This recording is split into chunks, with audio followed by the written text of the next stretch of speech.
प्रदेश अध्यक्ष के जिम्मेवारी मिलने के बाद पहली बार नागरिक अभिनंदन ये ट्रेन चलेगी।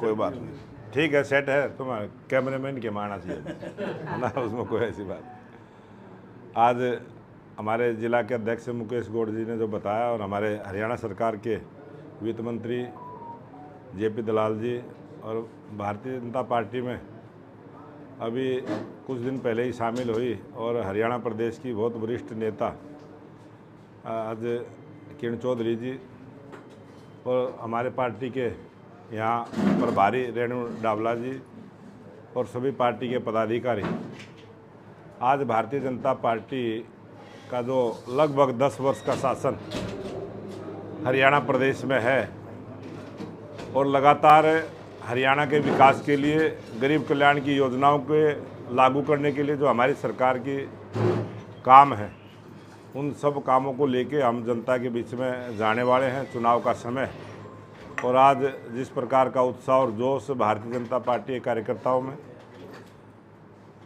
और पूरे हरियाणा प्रदेश की जनता में जिस प्रकार का उत्साह भारतीय जनता पार्टी के प्रति बना है, आज हरियाली तीज की भी मैं आपके माध्यम से सबको बधाई शुभकामना देता हूं।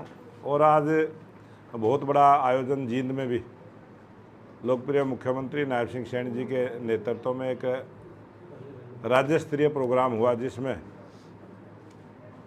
हरियाणा प्रदेश के लगभग जो 45,000 स्वयं सहायता समूह हैं, उन सभी बहनों ने भाग लिया और एक अच्छा उत्सव और बहुत अच्छी घोषणाएं आज मुख्यमंत्री जी ने की हैं। मैं हरियाणा सरकार के लोकप्रिय मुख्यमंत्री नायब सिंह सैनी जी का जो किसानों के लिए पहला हरियाणा प्रांत बना है, जो किसानों के द्वारा उगाई गई सभी फसलों पर एमएसपी के रेट पर खरीदने की घोषणा हुई है और 14 फसलें हम हरियाणा प्रदेश में पहले से ही पूरे भारत में हरियाणा पहले नंबर का प्रांत था, जो 14 फसलें एमएसपी रेट पर खरीदने का काम हरियाणा सरकार करती थी। और आज 23 फसलें जो हरियाणा के किसान उगाने का काम करते हैं, उन सभी फसलों को एमएसपी पर खरीदने का काम जो लोकप्रिय मुख्यमंत्री नायब सिंह सैनी जी ने इसकी शुरुआत की है, उसके लिए मैं पार्टी की तरफ से बहुत बहुत धन्यवाद करता हूं। और आज जींद में किसान संगठनों ने भी मुख्यमंत्री जी का बहुत भव्य स्वागत ट्रैक्टरों के साथ, कुछ दूरी तक ट्रैक्टरों पर भी मुख्यमंत्री जी को लेके चले। एक बहुत ही बढ़िया वातावरण आज हरियाणा प्रदेश में बना है। और आज बहनों के लिए भी जो योजनाएं हमारी सरकार ने चालू की है, हरियाणा प्रांत पहला प्रांत था जिसने पढ़ी लिखी पंचायतें हरियाणा प्रदेश को देने का काम किया था। हमारी सरकार थी जिसने महिलाओं को 50% का आरक्षण पंचायतों में, नगर पालिका, नगर परिषद में देने का काम किया। और लोकप्रिय प्रधानमंत्री नरेंद्र मोदी, जिन्होंने लोकसभा, राज्यसभा और विधानसभा में भी आने वाले जो 2000 नई परिसीमन के बाद जब चुनाव होंगे, उसमें भी 33% का आरक्षण महिलाओं को देने का काम किया है। हमारी सरकार ने लगातार 2014 के बाद प्रत्येक वर्ग के लिए काम किया, चाहे महिला हो, चाहे किसान हो, चाहे युवा हो, चाहे गरीब हो, सबके लिए कोई ना कोई काम किया है। और उसी का परिणाम है कि देश की जनता ने तीसरी बार भारतीय जनता पार्टी की स्पष्ट बहुमत की सरकार लोकप्रिय प्रधानमंत्री नरेंद्र मोदी जी के नेतृत्व में बनी है। और आने वाले समय में जब विधानसभा के चुनाव हरियाणा प्रदेश में होंगे, हरियाणा प्रदेश में भी नायब सिंह सैनी जी के नेतृत्व में भारतीय जनता पार्टी की डबल इंजन की सरकार तीसरी बार हरियाणा प्रदेश में भारतीय जनता पार्टी की बनेगी। सर, आपने किसानों का जिक्र किया, लेकिन किसान और वो कह रहा है कि सभी फसलें एमएसपी की बजाय एमएसपी की गारंटी देके अंदर सरकार, ये सिर्फ चुनावी जुमला है। ये भारतीय जनता पार्टी की जब 2014 में सरकार आई थी, तभी से हमने ये बात कहनी शुरू करी थी।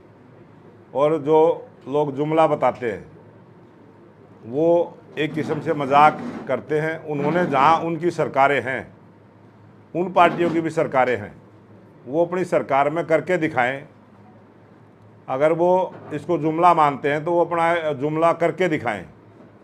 हमने वास्तव में जो काम कहा है वो करके दिखाया है, और जो भारतीय जनता पार्टी कहती है वो करती है। कांग्रेस हिसाब मांग रही है, पूरे प्रदेश में जाकर के दीपेंद्र सिंह हुड्डा यात्रा कर रहे हैं, जो हमारी शैलजा पद यात्रा निकाल रही है, किस तरह से हिसाब देंगे 10 साल का? जो आदमी कुछ भी काम नहीं करता, वो हमेशा हिसाब मांगता है, चाहे गांव हो, चाहे कोई शहर हो, अगर कोई संस्था भी है, जो आदमी उस संस्था में चंदा नहीं देता वो भी हिसाब मांगता है।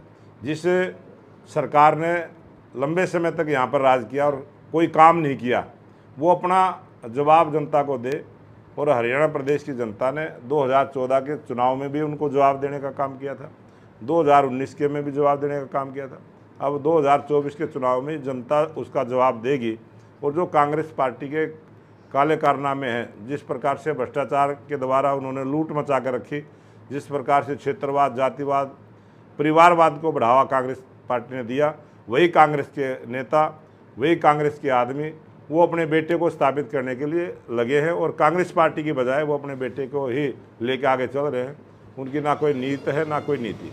आप कह रहे हैं कि रेसलर विनोद फोगाट है, उसको 100 किलोग्राम वजन की वजह से डिस्क्वालीफाई कर दिया। पूरे देश में 100 ग्राम मांग उठ रही है कि उसके खिलाफ जो है केंद्र सरकार हो, आईओ को उसको आवाज़ उठानी चाहिए, दखल देना चाहिए, बेटी को न्याय दिलवाना चाहिए। क्योंकि बेसिकली वो इसी क्षेत्र की हम है। विनेश फोगाट हमारे देश की बेटी है और अनेक हमारे खिलाड़ियों ने देश के गौरव को बढ़ाने का काम किया है। हम प्रत्येक खिलाड़ी के साथ हैं।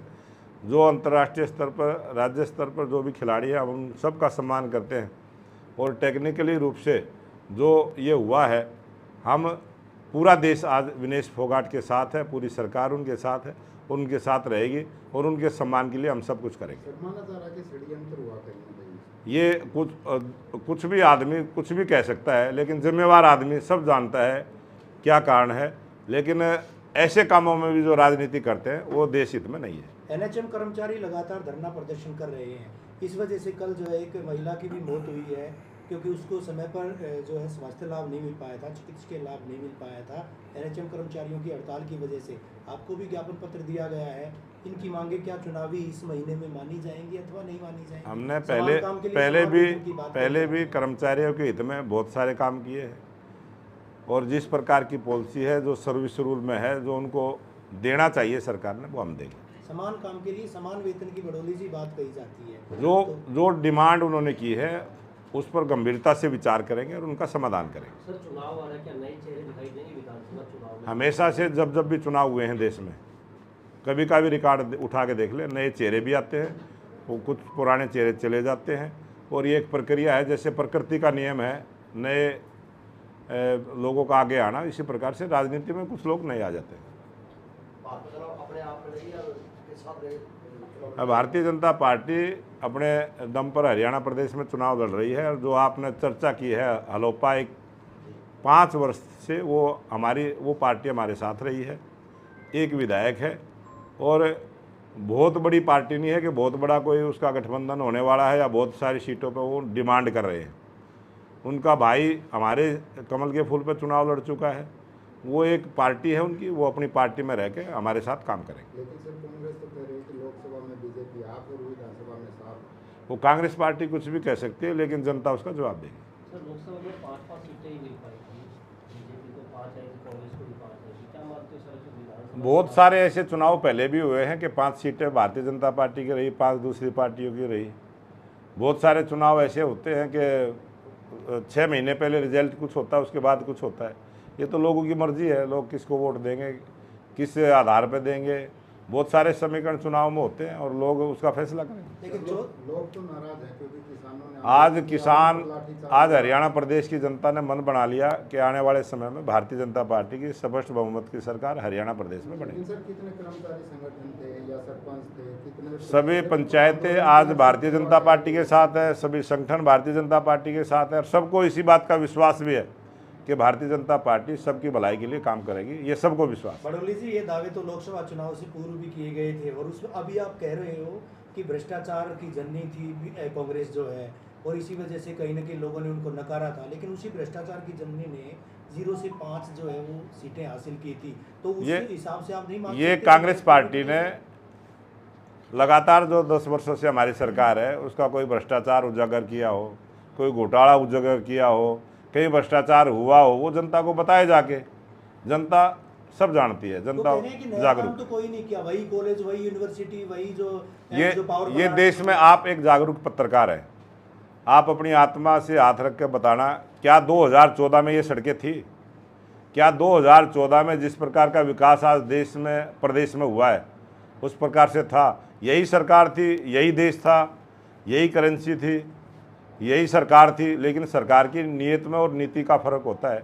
और भारतीय जनता पार्टी ने जहाँ भी हमारी सरकारें, सरकारी पैसे का दुरुपयोग नहीं होने दिया। सरकारी पैसा जिस योजना के लिए था उसमें लगा, कोई भ्रष्टाचार नहीं हुआ, गरीब का हक गरीब के घर तक पहुंचाने का काम किया। इसलिए देश की जनता हमारे से खुश है। कांग्रेस बार-बार आरोप लगा रही है कि दबाव की राजनीति बीजेपी कर रही है, ईडी का प्रयोग कर रही है, ईडी के द्वारा जो छापे मरवाए जा रहे हैं, इसलिए आरोप क्या लगा रही है। क्या कोई पत्रकार है भाई या कोई कांग्रेस का नेता ये बता सकता है कि कहीं भी ईडी ने छापा मारा हो और वो गलत साबित हुआ हो? अगर कोई अपराध करेगा तो उसको पकड़ा भी जाएगा, जो जैसा करेगा उसको भरना पड़ेगा। बीजेपी की कितनी सीटें आ रही हैं सर? भारतीय जनता पार्टी की स्पष्ट बहुमत की सरकार हरियाणा प्रदेश में बनेगी और तीसरी बार भारतीय जनता पार्टी एक ऐतिहासिक ये चुनाव होगा जिसमें तीसरी बार भारतीय जनता पार्टी की अपने दम की स्पष्ट बहुमत की सरकार बनेगी। मुख्यमंत्री के चेहरे को लेकर के अभी आप कह रहे थे कि नायब सैनी जी तीसरी मर्तबा मुख्यमंत्री का जो है ना उनको उनके चेहरे को लेकर के या उनके चेहरे पे चुनाव लड़ा जाएगा और हमारी ये घोषणा हो चुकी है और नायब सिंह सैनी भारतीय जनता पार्टी के तीसरी बार के मुख्यमंत्री होंगे। अच्छा, टिकटों में फेरबदल की है कोई संभावना? नए चेहरों को मौका दिया जाएगा या क्या बिल्कुल criteria बिल्कुल क्या नए चेहरों को मौका दिया जाएगा। बहुत सारे चुनाव में मैंने कहा भी है 25% परिवर्तन तो हर चुनाव में हुआ है, वो अब की बार भी होगा, पहले भी हुआ। कांग्रेस नामांकन मांग रही है सीटों की टिकटों के लिए, तो बीजेपी में भी ऐसा कोई प्रावधान किया गया है? ऐसा प्रावधान किया गया है और हम एक ही दिन पूरे हरियाणा प्रदेश में 90 की 90 विधानसभाओं में एक ही दिन हम भी इसी प्रकार से सभी कार्यकर्ताओं की रायशुमारी करेंगे और हमारे 90 नेता उसमें जाएंगे, वो रायशुमारी करके आएंगे। और भारतीय जनता पार्टी एक ऐसी पार्टी है जो हर कार्यकर्ता की बात को सुनती है और उसको तवज्जो देती है, कार्यकर्ता को मान सम्मान देती है। टिकटों को तय करने में हरियाणा के संगठन की भी भूमिका रहेगी या महज अमित शाह जी या मोदी जी तय करेंगे? भारतीय जनता पार्टी का हमारा जो संगठन है वो नीचे से चलता है और ऊपर तक सबकी जिम्मेवारी होती है। जो फीडबैक नीचे से जाएगा उसी पर ऊपर वाले सहमति क्या करते हैं। स्ट्रेटेजी तैयार की गई है अभी आने वाले दिनों में, क्योंकि महज 2 महीने बचे बड़ोली जी, ऐसे में किस तरह की स्ट्रेटेजी अख्तियार की गई आप लोगों के द्वारा लोगों के बीच में जाने के लिए? लोगों के बीच में सभी नेता हमारे जाएंगे, हमारे केंद्र के मंत्री भी जाएंगे, हमारे प्रदेश के भी जाएंगे और हमारे प्रदेश के सभी मंत्री जन आशीर्वाद संपर्क अभियान चला रखा है। जिस प्रकार से मैं आज यहाँ भिवानी में आया हूँ, इसी प्रकार से मुख्यमंत्री जी के भी अलग दौरे रहते हैं और 90 की 90 विधानसभाओं में हमारे जन आशीर्वाद जो रैलियाँ पूरी होंगी और उसकी शुरुआत हमने कुरुक्षेत्र से की है। इसी प्रकार से सभी विधानसभाओं में जन आशीर्वाद रैलियाँ हमारी मुख्यमंत्री के द्वारा होंगी। क्या कह रहे हो? हाँ, तो जब चुनाव आता है बहुत सारे नेता अदल बदल करते हैं, ये तो राजनीति का स्वभाव है, इसमें कोई नई बात तो है नहीं। रोजगार को लेकर के क्या कुछ रहेगा बीजेपी? अब भारतीय जनता पार्टी की 10 वर्षों की सरकार ने 1,45,000 सरकारी नौकरियां मेरिट के आधार पर बगैर पर्ची खर्ची के देने का काम किया और कौशल रोजगार के थ्रू भी जो कांग्रेस पार्टी ने ठेकेदारी प्रथा शुरू की थी, उस ठेकेदारी प्रथा को हमने ख़त्म करके कौशल रोजगार के माध्यम से पारदर्शिता के साथ नौकरी देने का काम किया है और ये प्रक्रिया चलती रहेगी और लगभग 20,000 के आसपास नौकरियां अभी इसी महीने दी जाएंगी। 500 रुपये में सिलेंडर जो है जो 1,80,000 या 2 लाख से कम है, उसकी घोषणा जींद में की गई थी, वो कितना आपको नहीं लगता चुनावी जुमला हो सकता है? ये बिल्कुल लोगों को राहत देने का और ये सरकार की जिम्मेवारी होती है कि कमज़ोर की गरीब की मदद करे। ये उसी प्रकार की सोशल वेलफेयर की स्कीम है, वो लागू की है। लेकिन 4 साल में याद नहीं आई बड़ोली जी, अभी याद क्यों आई चुनावी वर्ष में? कभी तो शुरुआत करनी पड़ेगी ना। अब मुख्यमंत्री जी जैसे ही बने उसके बाद आचार संहिता लागू होगी, उसके बाद जैसे ही आचार संहिता हटी 6 तारीख से ही हैप्पी स्कीम के माध्यम से गरीब लोगों को यात्रा करने की 1000 किलोमीटर की सुविधा दी। अगर आप प्रश्न करो ये पहले क्यों नहीं किया, तो वो चुनावी नतीजों के बाद की बात ये सारी चीज़ें जब भी कोई नया काम होता है वो कभी तो शुरुआत होगी।